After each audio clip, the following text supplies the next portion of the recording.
Okay, so this is like third or fourth iteration, taking a shot at this series, coming up with a format. Well, I mean, I thought I was just going to do it, and then the software didn't work very didn't well, run into technical problems, which then made me rethink and realize a better idea. And that's gone through a few iterations till I think I'm down to this one, which is um, 10-minute videos or just under 10 minutes, so I can uh, post them on TikTok. But that's not. I mean, really, what I realize is the long ones where I just narrate a whole bunch. I connect a bunch of different dots. Is giving me technical issues that made me realize that actually that's makes it confusing for me, confusing for the audience. It's better to do chapters with the title of the video, designating what the chapter is about, and short little. Yeah, but I mean, if it's a long story, it'll just. But see, all of them, you'll see. So here we are. Oh man, what are you doing, man? Okay. So here we are at my childhood home down here. 6 minutes away from Visitors Center at George Bush Center for Intelligence, or uh, Langley. See, Langley. Okay, and so that's where my father was affiliated. Like off book, outside contractor. Really, really though, where I'm going with all this, I might as well just spit it out. He was a bloodliner, like top shelf bloodliner. Yep, them dudes are real.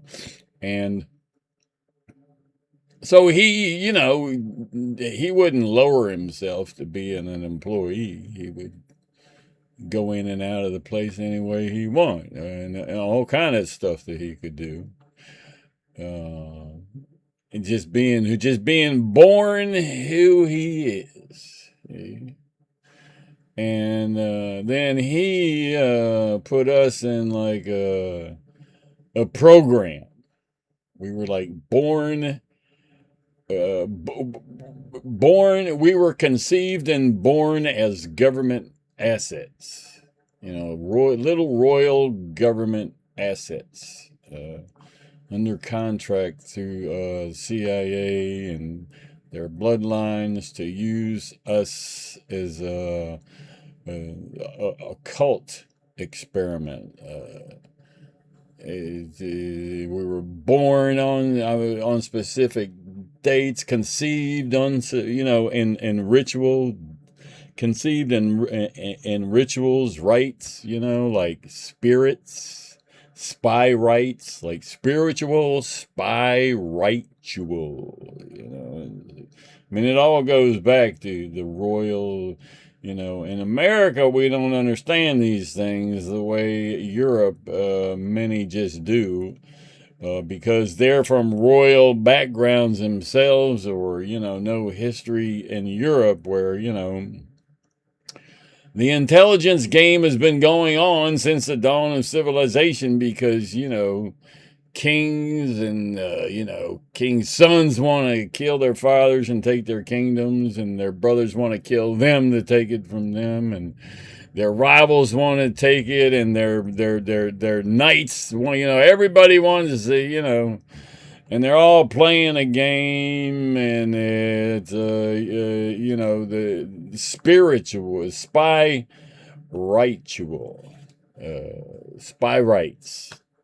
It's a it's like the game of Thrones with the gods. It's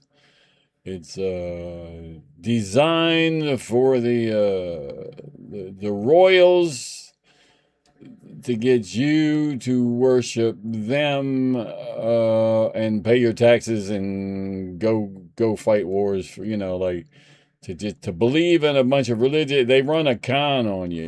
It's like, well, I mean, it's the way they manage kingdoms. It's like if they didn't do that, then what would they do? If they come out with an alternative plan, I mean, there were ones available, but this is the one, because the sons inherit the fortunes of their fathers, and which makes sense in a lot of areas until you get to the throne, because then you got like the top guy. Like America, we choose the best guy to be our temporary king, rather than this one guy who was born to this one other guy and grows up a spoiled brat.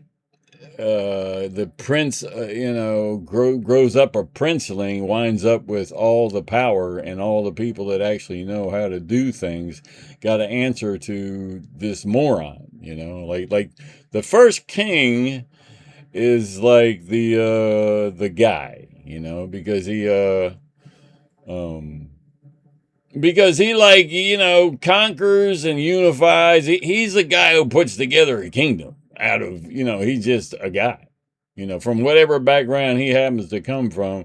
He's the one who pulls it off, and then his kid just walks into his shoes, and that ain't always so bad. But a few generations down the road, they get stupid, and that's what happened with me. I was born into this royal thing, and it probably sounded cooler to me. I mean, I just remember that there was a point when one of them said something stupid, and I looked at them and everything else that they were doing with us, and I realized these people are morons. It's like these are princelings. Like the plan is dynamic. The everything that we were being groomed and raised for a role in, like a new world order type of thing.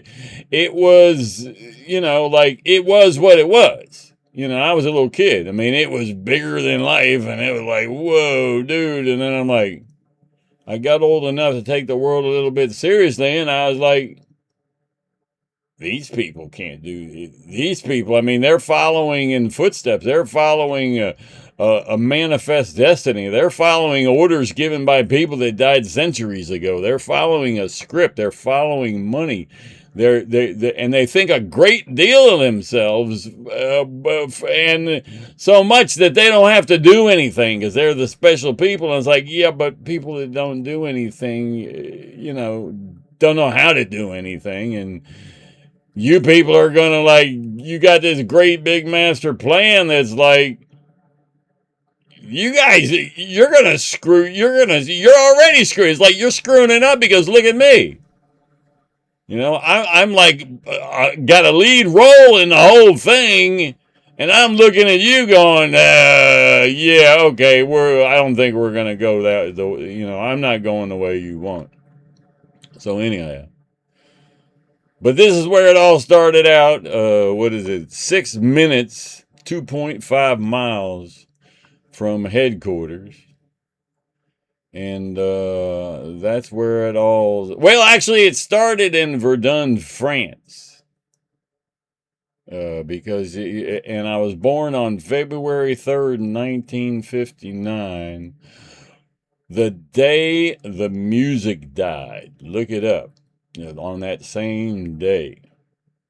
And I was born in Verdun, which is like the bloodiest battlefield in history. It's the one in like World War I with the trench warfare, and the Germans and the French are just feeding their best and bright, all their talent. They're feeding all their men to this muddy, bloody battle that has absolutely no,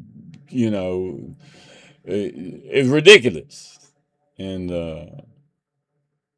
they do that. They send me over there so I could be conceived and born on particular. Okay, I'm at 9:51. I guess it's time to stop this thing.